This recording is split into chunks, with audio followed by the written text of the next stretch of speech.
Valentine's Day, February the 14th. A day of love. It is celebrated across the world, but have you wondered about its history and origins? The day and its traditions belong not to one era, person, or god, but rather a combination of many legends, rituals, and mythologies. So sit back, spectators of myth, and soon you'll know just what Valentine's Day really is. St. Valentine's Day, the history and origins. On this day, lovers gift each other something special. This is usually in the form of cards, flowers, or chocolates. However, the history of this legend stretches back further than most could ever know.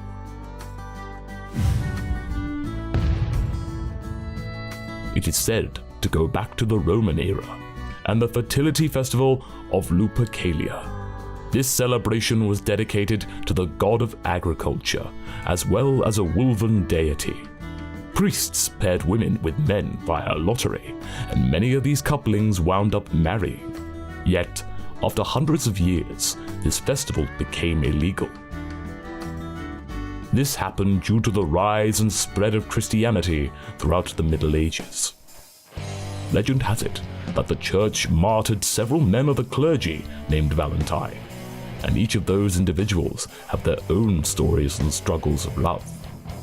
One story goes that St. Valentine's Day was named after an imprisoned priest. Others point to a bishop from Terni from central Italy. Either way, all of them involve love, jail, and death.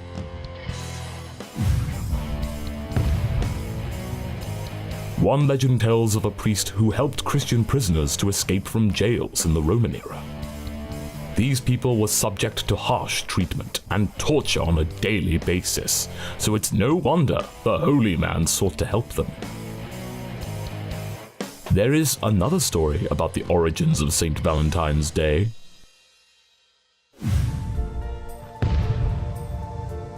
According to this legend, there was a holy man who went against the law of the land and married men and women in secret. This, it is said, was to stop men from being sent to war, as the Roman emperor preferred sending bachelors to war. However, when the priest was caught, he was sentenced to death.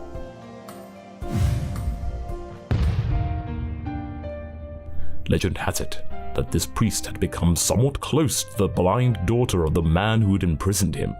The priest, some say, was able to return her vision, and even signed a lover letter to her from your Valentine. And that, spectators of myth, might just be the origin of why lovers send each other letters and cards on St. Valentine's Day. Whatever legend holds true, each tells the story of love and sacrifice. Perhaps the day is an amalgamation of all of these legends and more. Either way, there is a god of Roman mythology who has become intertwined with St. Valentine's Day, and he is Cupid, the god of desire. Can being hit by a divine arrow make someone love you? The Romans seem to think so.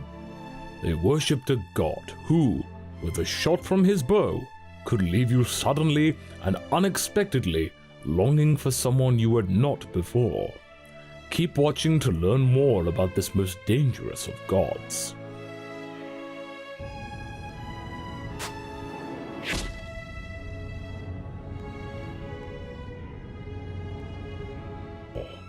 Today's venture into the tomes shall explore some of the legends surrounding the Roman deity Cupid. But be warned, spectators of myth, this god is not all that he seems. To find out why, you'll have to listen close and watch until the end of the video. The Legend of Cupid.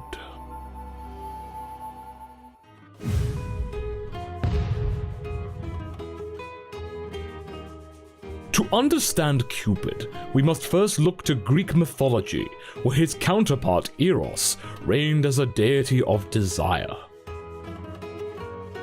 In some tales, he is the son of Aphrodite. In others, he was one of the first celestial beings born from chaos. In all, Eros has wings on his back, and, as you probably know, these are something that Cupid has as well. Legend has it that the ancient Romans looked to Cupid as a manifestation of desire. In their mythology, he is said to be the son of the love goddess Venus and the war god Mars. Cupid is featured in many tales, but in smaller roles, and this stayed largely consistent over time, unlike his next appearance.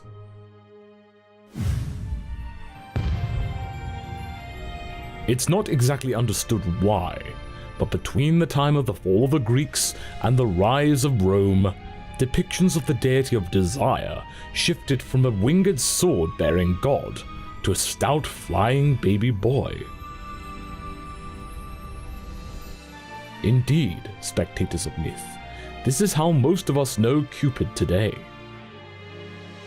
The winged baby archer can often be seen in everything from Valentine's Day cards to popular film. But his real power is not like that. No, spectators of myth. It is something elemental and in some cases, very dangerous.